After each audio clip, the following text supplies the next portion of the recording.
Volatility Ladder podcast, riding the PRAX Parabola, understanding the Ulixacaltamide surge and strategies for short sellers. Teaser and setup. Let's set the scene. Praxis Precision Medicines, ticker PRAX, just delivered one of the biggest single-day moves in biotech history. After releasing positive Phase 3 results for its essential tremor drug Ulixacaltamide, the stock rocketed 229% in one session. In today's long-form edition of Volatility Ladder, we dig deep.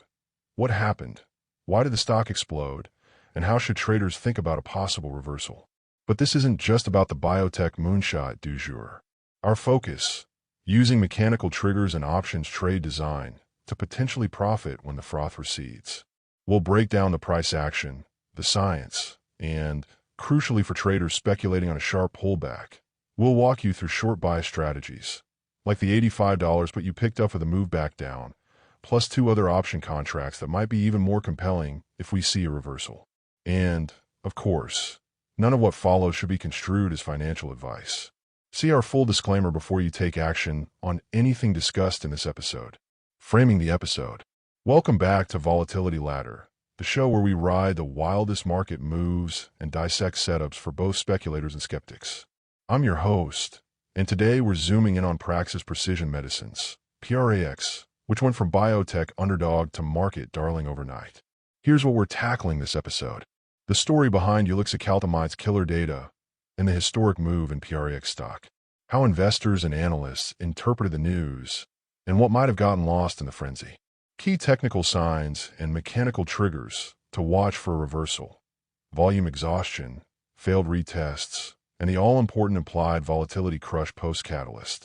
Our deep dive into the PRAX options chain, why the $85 put as a premium short, and two more contracts offering solid risk-reward. Disclaimer on the speculative nature of all short setups discussed. Whether you're hunting for the next biotech barn burner or looking to fade the hype when gravity takes hold, this episode breaks down the signals and setups. Segment 1. The science and the surge. Ulixacaltamide's Phase 3 triumph. Ulixacaltamide. What is it and why did it matter? The backdrop. Essential tremor, ET, afflicts roughly 7 million Americans, by far the most common movement disorder. For decades, pharmaceutical progress stalled, with only the old beta blocker propranolol officially approved, and with poor tolerability and lackluster efficacy for most patients. Ulixacaltamide, developed by Praxis, is a novel, highly selective small molecule that inhibits T-type calcium channels, aiming to quell excessive neuronal firing in a brain circuit implicated in tremor formation. The Essential 3 Phase 3 program comprised two pivotal studies in ET. Study 1, for 173 patients, randomized to Ulixacaltamide or placebo for 12 weeks. The primary endpoint, change from baseline at week 8 in the Modified Activities of Daily Living 11, MADL11, a validated scale for daily function, showed a mean improvement of 4.3 points for Ulixacaltamide versus 1.7 for placebo, p less than 0.0001. Study 2, 238 patients entered an initial 8-week Ulixacaltamide phase. Then responders were randomized to withdrawal or continue drug for 4 more weeks. 55% on active drug maintained response versus 33% after switching to placebo, p equals 0.037. All key secondary endpoints, including disease trajectory, patient and clinician impression scales, and sensitivity analyses, signaled robust statistical and clinical benefit. Safety-wise, Ulixacaltamide was generally well tolerated. No drug-related serious adverse events, with most side effects being mild or moderate: constipation, dizziness, brain fog, headache, euphoria, insomnia. Discontinuation rates for side effects were higher than placebo, but widely viewed as acceptable in this hard-to-treat patient population. Why did this move the needle for markets? Because it marks the first time a promising, mechanism-driven therapy for ET1 rigorous Phase 3 validation, offering hope where past contenders, from companies like Jazz Pharmaceuticals, Sage Therapeutics, fizzled at the finish line. The market's response: a frenzy of revaluation.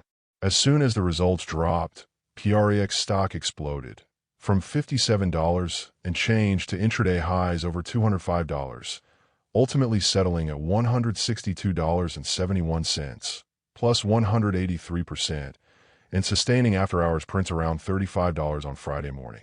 The move added near $3 billion in market cap, catapulting Praxis from almost penny stock territory to a multi-billion-dollar valuation, and sparking fresh speculation about future blockbuster sales. Analyst reactions were universally bullish. Oppenheimer set a $250 price target outperform. Truist, Guggenheim, Piper Sandler, Baird, and others raised their targets as high as $360, citing transformational validation for Ulixacaltamide and a strong buy consensus forming around the story.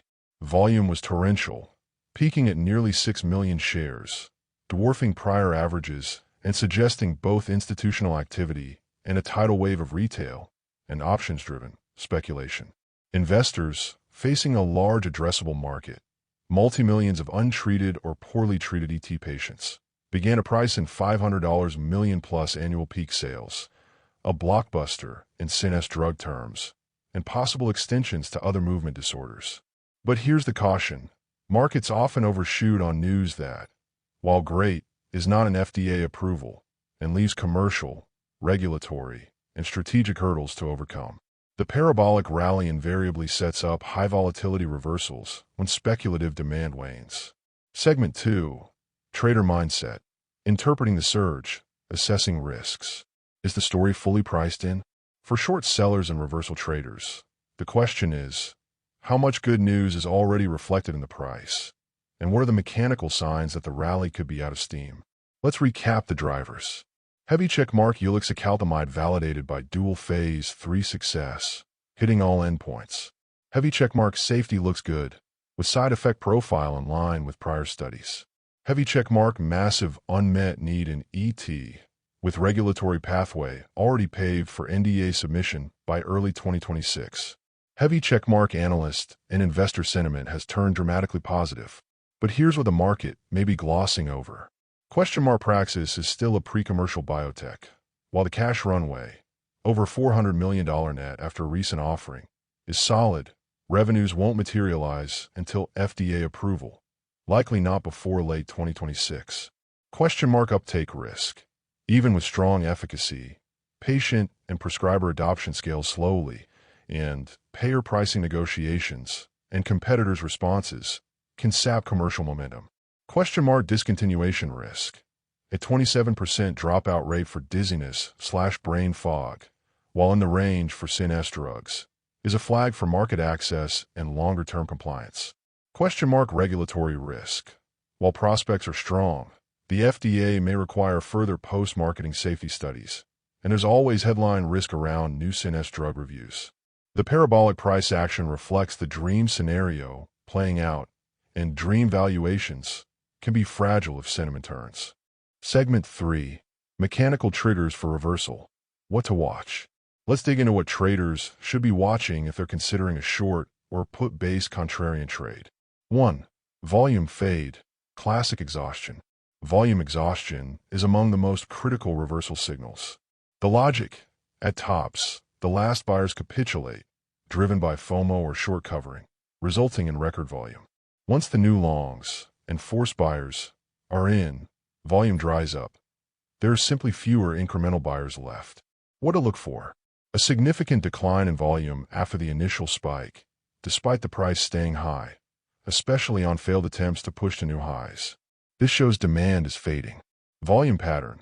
If volume seen on the breakout is not matched on subsequent retests, it's a sign that the up move is running on empty. Watch for doji candles or shooting star wicks on the daily, paired with lighter volume. Volume-based reversal tools, like various trading view indicators, specifically look for high volume candles at trend extremes, with confirmation for price stalling or forming topping patterns. 2. Failed retest of $60. Breakout and retest pattern.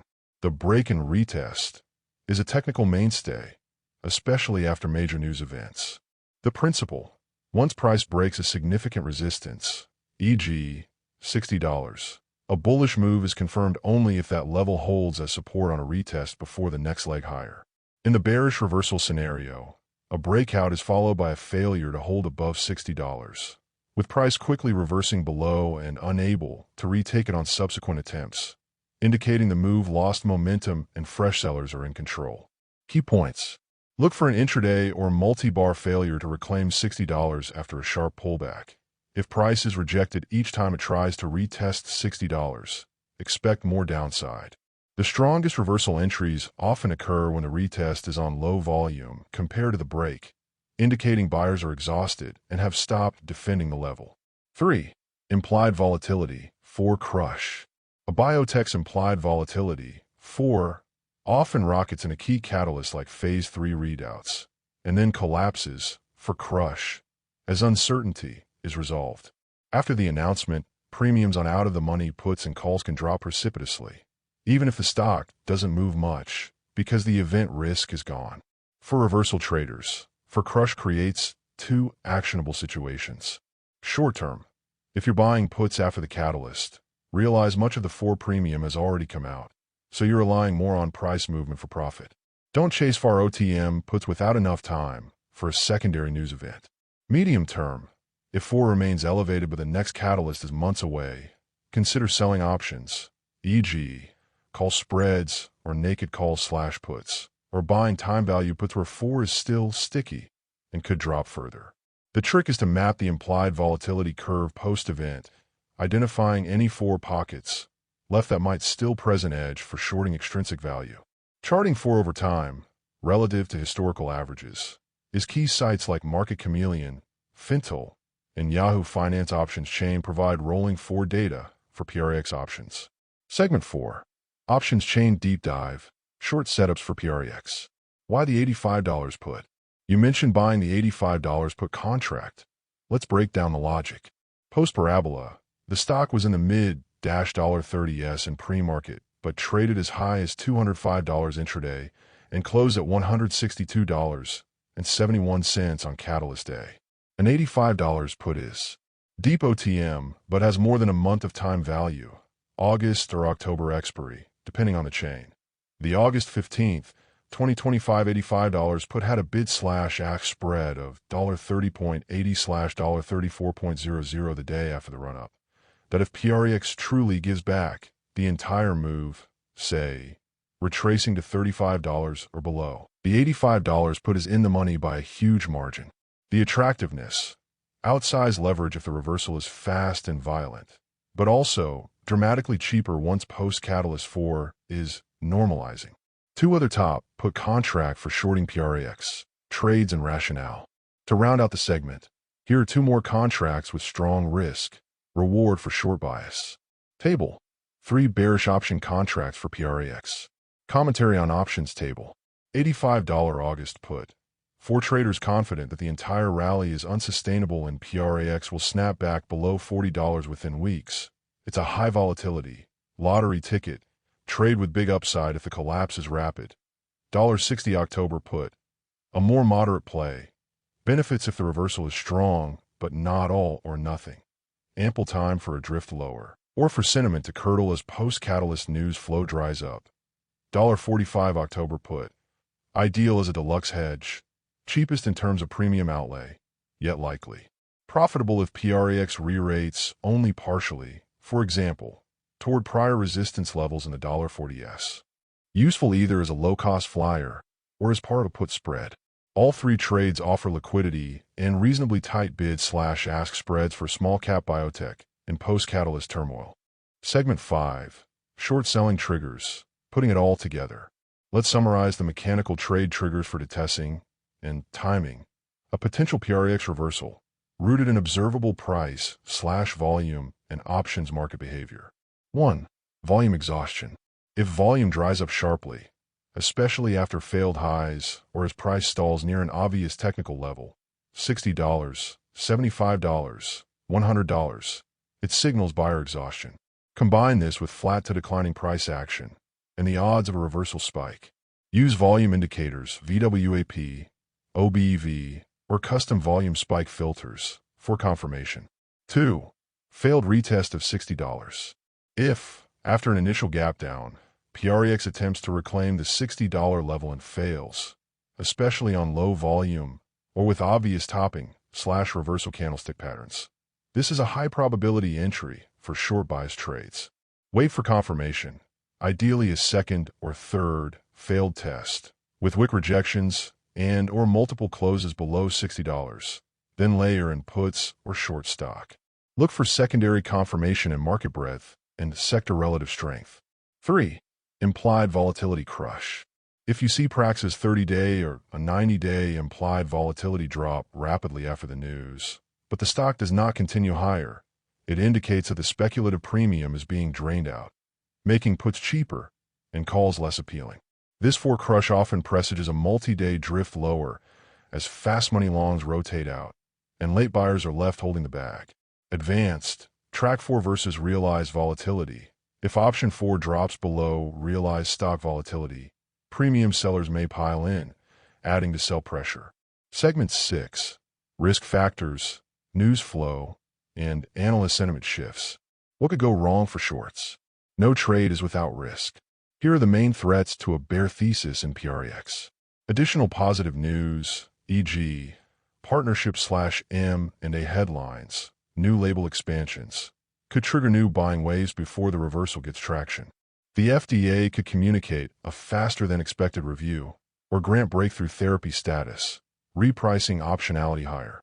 Biotech as a sector could experience a momentum tailwind, keeping even overbought names inflated for weeks.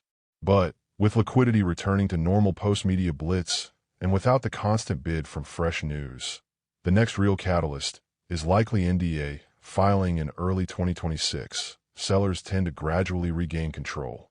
Watch analyst language for clues. Another powerful reversal tell. Analyst upgrades come after price surge. They're catching up with the news. As price stalls or retreats, look for downgrades, change price targets, and wait and see language from key houses. This shift is often seen in the options order flow as well. Buying slows, put volume rises. Segment 7. Ethical and regulatory notes. Shorting biotech. A brief pause to remind listeners. Shorting biotech stocks, particularly post-catalyst, carries unique risks. Borrowing costs can skyrocket as borrow becomes scarce. Hard to borrow status can increase slippage. Options premium can remain unusually high sticky for, especially if a secondary catalyst or buyout rumor materializes. Proper position sizing, frequent reevaluation, and strict adherence to trading discipline are musts. Never bet more than you're prepared to lose. Do not short naked stock unless you are familiar with forced buy-ins and your broker's borrow rules. Segment 8. Listener Q&A/reflection. Question: if I'm already in the $85 put but PRAX is still trading far above the strike, should I roll down to the $60 or $45 puts? A. Timing matters. If 4 has already collapsed, 4 crush post-event, but you think selling momentum is now in play, the $60 or $45 puts are safer, lower premium ways to maintain a bearish stance without risking all capital on an all-or-nothing tail event. Alternatively, consider rolling down and out, trading later dated, lower strike puts to cover more moderate downside, or building a vertical spread to scalp vega. Question: how do I tell if Praxis reversal is just a temporary dip or a true trend change? A. Look at confluence. Failed retests of key levels, $60, $75 a dip that recaptures lost support isn't a trend change. Multiple failed attempts indicate conviction among sellers. Volume/price divergence. No new highs on falling volume is bearish. If price recedes sharply on rising down volume, that's confirmation. Sector weakness. If biotech and speculative healthcare as a group retreat, expect pullbacks to stick. Relative strength is key. Segment 9. Reversal trade recap. What's the playbook? Monitor volume for exhaustion. When it dries up, sellers likely take control. Watch for failed retests of the breakout level. $60 repeated rejection. There offers a high-risk/high reward entry. Positioning into 4 crush. Buy puts before 4 collapses for max leverage. After 4 collapse, focus put selection on lower strikes with time to expiry. Use the $85 put of betting on a fast, complete reversion. $60 or $45 for more controlled, moderate downside, or as part of vertical/diagonal spreads. Segment 10. Full show disclaimer. Disclaimer. This podcast and all discussion herein is for informational and entertainment purposes only. Nothing contained in this production constitutes investment, trading, or financial advice. No mention of a stock, option, or trading strategy constitutes a recommendation to buy or sell any security. Trading and investing in options, especially short selling, involves substantial risk, including the risk of total loss. You are solely responsible for your own investment decisions and should consult a licensed financial advisor, especially before taking action on trade ideas discussed. Past performance is not indicative of future results. This content reflects the personal analysis and opinion of the hosts and guests only. Segment 11. Recap and outro. Key takeaways. 1. The PRAX surge was historic, driven by best-in-class Phase 3 data for a long underserved condition, with a massive pin-up market. 2. In biotech, parabolic moves post-news are often short-lived. Mechanical triggers, volume exhaustion, failed retests, and crush are your best signals for spotting the turn. 3. Short setups can be constructed via simple puts or via vertical spreads. The $85, $60, and $45 puts each serve a different risk-reward purpose. 4. Always size trades for volatility, not just maximum reward, and keep a diversified approach. Next up on Volatility Ladder, we'll look at case studies where multi-day crush led to extraordinary left tail crash opportunities in other small-cap biotechs. Subscribe, leave us a review, and send your own volatility war stories. We just might feature your favorite reversal playbook on air. Thanks for tuning in to Volatility Ladder. Trade carefully, trade smart, and remember, when the market rings the bell with a 229% moonshot, history says it often tolls for the last buyer. Put option summary table. Each contract can serve traders with slightly different risk appetites and time horizons. The $85 put is for quick, dramatic moves, $60 as a middle ground, and $45 for either a partial or slow correction, possibly as part of a vertical spread or a lottery ticket. Final remarks. This episode has integrated insights from a broad swath of recent news, official releases, and technical/derivative data sources to build a complete picture of what drove Praxis' epic surge, the investor psychology that followed, and how to structure actionable reversal trades based on well-validated market mechanics. For more details, refer to the reference sources throughout this script.